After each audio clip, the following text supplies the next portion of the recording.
Hi, my name is Yiming Ma, and I'm the author of These Memories Do Not Belong to Us, coming out on August 12th, 2025. I'm a first-generation immigrant, grew up between Canada and China, attending 8 schools before the 8th grade. When I reflect on that time, books were really what got me through, and that's why I dedicated this novel to survivors and the stories that saved me. This book, These Memories Do Not Belong to Us, is a constellation novel. It's set in a world where memories are bought and sold, and a future renamed China is taken over. In this society, citizens are outfitted with a Mindbank, a device that allows them to record and transmit memories. And this gives way to Memory Capitalism, in which anyone with means can pay to relive the experiences of others. At the beginning of the novel, the protagonist receives an inheritance of memories from his mother who just passed away, only to find that the memories are banned and will put his own life at risk. These 11 memories are written in 11 different styles and drawn from my own life. They range from stories of sumo wrestlers who I visited while living and working in Japan at a sake brewery, to social activists I've interviewed, to an armless swimmer, to poems during an AI interrogation from the renowned poet and now novelist Kaveh Akbar.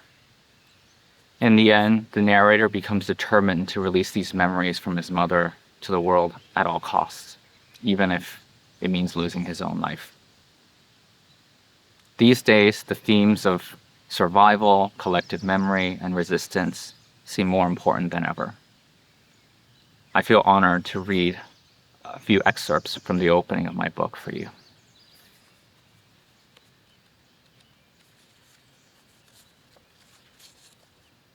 These memories do not belong to us. When I was a boy, my mother used to tell me stories of a world before memories could be shared between strangers. Although all the stories took place long before she had been born, it was easy to believe that she had witnessed them firsthand. Her lips would tremble, her voice rising with excitement. Wistfully, she would describe a time when our ancestors shared their thoughts using nothing more than words, such a primitive tool to allow others to experience their most vivid personal memories. Some of the memory epics from which she drew her stories must have been censored already by the party. Any loyal patriot would have deleted these memories. For instance, the tale of an armless swimmer during the Cultural Revolution, when citizens still raised children with disabilities, or the meta-creational epic revolving around the incineration of Reuben, a controversial military campaign that our youth no longer study. Why keep any of them if they might put us at risk of the party's wrath? Had one of our neighbors reported us, our family's entire collection of memories might have been confiscated, not only the ones we should have known to hide. It is hard to imagine a world where mind banks did not exist. After all, none of the prosperity we enjoy in Qin would be possible without their invention. Before mind banks, every military scientist conducted their research in solitude. The only way they could collaborate was via voice or trading words across physical screens. Think of all the meaning and nuance lost in every exchange. When the first mind bank prototypes were tested, our rate of scientific innovation began to accelerate exponentially. Without them, it is doubtful whether Qin would have been able to defend itself against the Western powers that oppressed our ancestors, much less crush our enemies once and for all in the war. Mind banks made Qin into this great empire, so it is natural that for most of my life, I could not comprehend my mother's distaste towards memory capitalism, the buying and selling of memory epics that represents the bedrocks of our economy. Forgive me. I cannot reveal more details, at least not until you've entered these memories and assumed the same risks I have. My decision to release these epics on the unencrypted cloud for every mind bank to access stems from my belief that it might have been my mother's wish as well.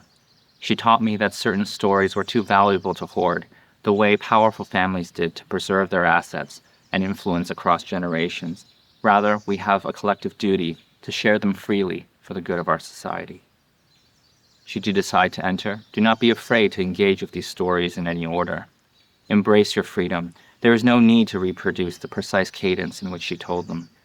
Some memory epics, created before the war using obsolete technology, may appear more fantastical than the ones that came later, especially those adapted from spoken or written histories. Still, I marvel at the infinite permutations of my memory epics, as each story transforms and optimizes itself for every unique mind bank. My hope is that these memories faithfully represent the stories of ordinary people before, during, or after our society was transformed, as we each sought our own ways to survive. The last memory was drawn from my mother's own life, the only tale in this collection that she never shared with me via voice. Although I gently ask you to leave her story for the end, I know that I have no right to dictate your path forward. None of these memories belong to me anyway. Not anymore. Never again. Thank you for listening.